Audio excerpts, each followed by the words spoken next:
अर्चनीय वंदनीय सद्गुरुदेव, पूजनीय संतजन एवं बीजक ग्रंथ के उपदेश सुन रहे भक्तिमयी देवियों, सज्जनों, माता एवं बहनों, आपने पिछले रामायणी में सद्गुरु कबीर साहब का उपदेश श्रवण किया कि संसार में किसी का अस्तित्व सदैव रहने वाली नहीं है।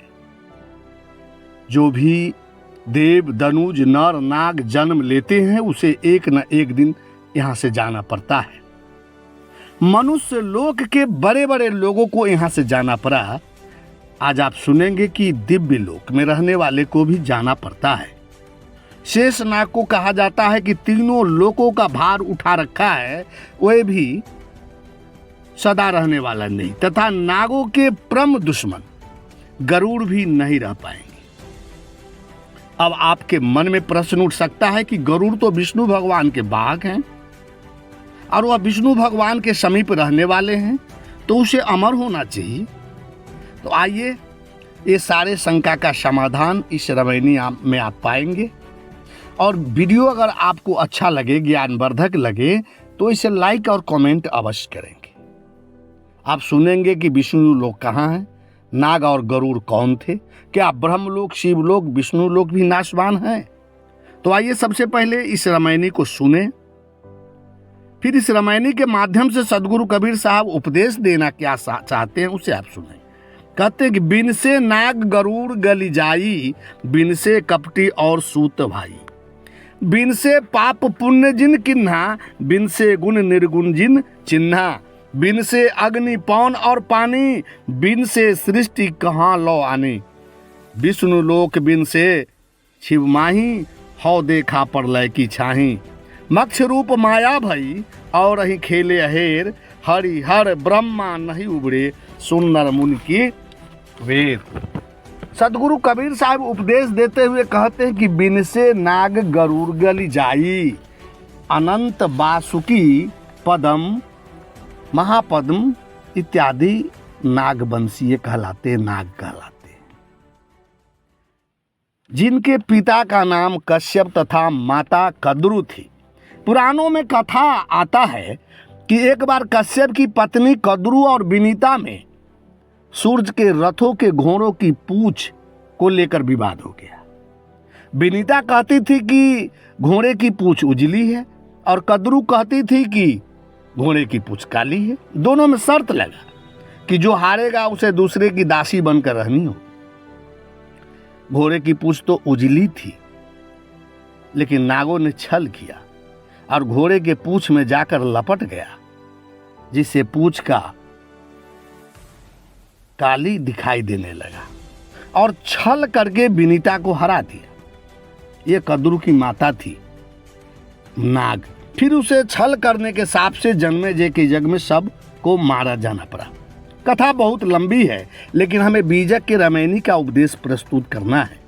आप विचार करें, मनुष्य रूप कश्यप तथा कद्रु से सांपों का जन्म लेना, मनुष्य जैसी बात करना, सूर्य जो हीलियम, हाइड्रोजन इत्यादि गैसों का धधकता आग का गोला है और उसका रथ तथा घोड़ा का होना, ये सभी कपोल कल्पित मन ग्रंथ कहानियां के अलावा और कुछ भी नहीं है।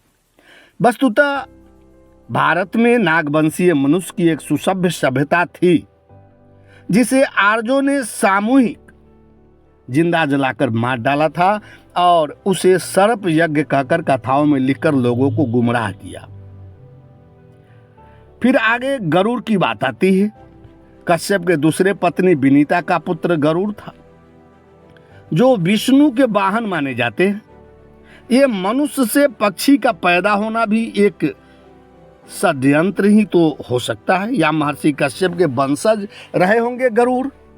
गरुड़ की तो बहुत लंबी चौड़ी कहानियां हैं, सतयुग से लेकर के और द्वापर में गरुड़ और काग भुसुंडी का संवाद रामचरितमानस में बड़ी ज्ञानवर्धक संवाद सुनने को मिलता है। चाहे जो भी हो, हमारे पौराणिक ऋषि महापुरुष संकेत के माध्यम से ये उपदेश दिए हैं। पुराणों के अनुसार कश्यप की 13 पत्नियां में दीति से दैत्य, अदिति से देवता, कद्रु से नाग, विनिता से गरुड़ इत्यादि इत्यादि पैदा लिए थे। पुराणों के अनुसार नाग लोग पाताल में रहते थे, जिसे आधुनिक काल के लोग अमेरिका वासी को मानते हैं, इसलिए कि अमेरिका और भारत ठीक विपरीत 12 घंटे का अंतर होता है यहाँ और वहाँ के टाइम में, इसलिए वह इसके ठीक नीचे है, तो संभवतः यह अमेरिका ही रहा होगा। तो सदगुरु कबीर साहब कहते हैं कि प्राचीन काल के प्रसिद्ध प्रतापी नागवंशी तथा गरुड़ वंशी सभी के सभी मर गए, आज कहीं दिखाई नहीं देते। फिर महाभारत काल के छल कपट करने और कराने वाले शकुनी तथा कौरव 100 भाई नहीं रहे। बिनसे कपटी और सत भाई, बिनसे पाप पुण्य जिन किन्हा, बिनसे गुण निर्गुण जिन चिन्हा। इस प्रकार इस संसार में पाप करने वाले भी मरते हैं तथा पुण्य कर्म करने वाले भी मरते हैं, तथा सगुण की उपासना करने वाले एवं निर्गुण की उपासना करने वाले को भी यहाँ से जाना पड़ता है। फिर सुकर्म तथा कुकर्म करने का मतलब क्या रह गया? हे संत जनों, मतलब है, साहब कहते कि आए हैं सो जाएंगे, राजा रंक फकीर, एक सिंहासन चढ़ी चला, एक बंधे जात जंजीर। एक सिंहासन पर चढ़ कर जाता है और एक जंजीर में बंध कर जाता है।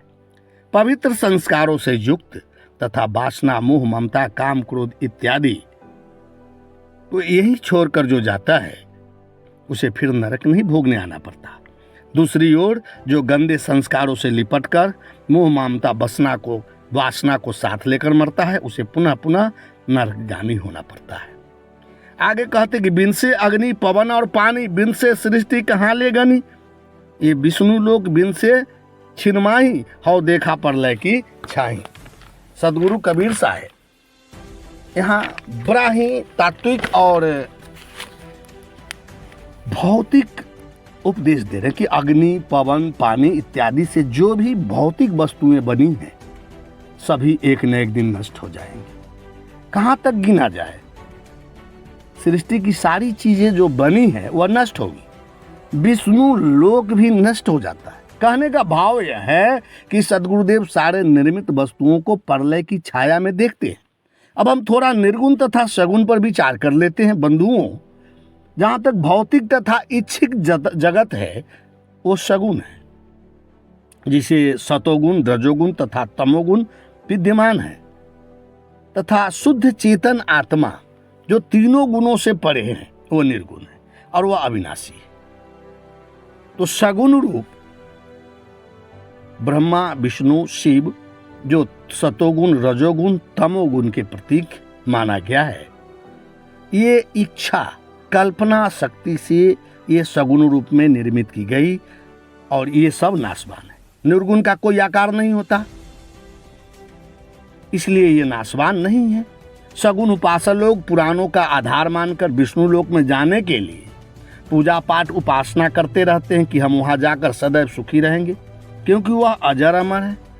परंतु सनातन धर्म के मुख्य ग्रंथ वेद उपनिषद गीता इसका खंडन करता है। गीता में श्री कृष्ण उपदेश देते हैं कि ब्रह्मलोक से लेकर सारे लोक जहां पुनरागमन होता है, परंतु हे कुंती पुत्र, मुझ तक पहुंच जाने के बाद उसका जन्म नहीं होता, उसका आवागमन नहीं होता। आज तक लोग यही नहीं समझ पाया कि मुझ तक माम का गीता में क्या आशय है। हे साधकगण, मुझ तक से आशय स्वयं तक है, चेतन आत्मा तक। कहने का भाव है कि जिसका अहम आत्मा में लय हो जाता है, अहम समाप्त हो जाता है और सिर्फ आत्मा ही शेष रह जाता है, उसे फिर जन्म मरण में नहीं आना पड़ता, उसे नरकगामी नहीं होना पड़ता। और जो ये विष्णु लोक, ब्रह्मलोक, साकेत लोक, सतलोक, अमरलोक की बाहर कल्पना की गई है, ये बाहर में जो लोग मानता है वह घोर अज्ञानी। ये सभी नाम आत्मलोक का है, जो अंत में ये आत्मलोक वास्तव में अमर है, अविनाशी है, उसी को अमृत भी कहा गया। जो सदगुरुदेव अंत में उपदेश देते हुए कहते हैं कि मक्ष रूप माया भई जब रही खेले अहेर, हरिहर ब्रह्मा नौ उबरे, सुर नर मुनि की ही केर। मनुष्य मछली को आसानी से मार लेता है, लेकिन मछली ही मनुष्य को घायल कर दे, आक्रमण कर दे, ये घोर आश्चर्य। इसी प्रकार माया केवल मन का मोह है, मन की कल्पना है, यही सारे दुखों का कारण है। लेकिन विवेक नहीं होने के कारण माया जो मन का मोह है और वही मनुष्य का शिकार कर रहा है। माया के आक्रमण से ब्रह्मा, विष्णु तथा महेश भी नहीं बच सके, तो मनुष्य तथा मुनि की क्या औकात है। साहब बंदगी, साहब बंदगी, साहब बंदगी।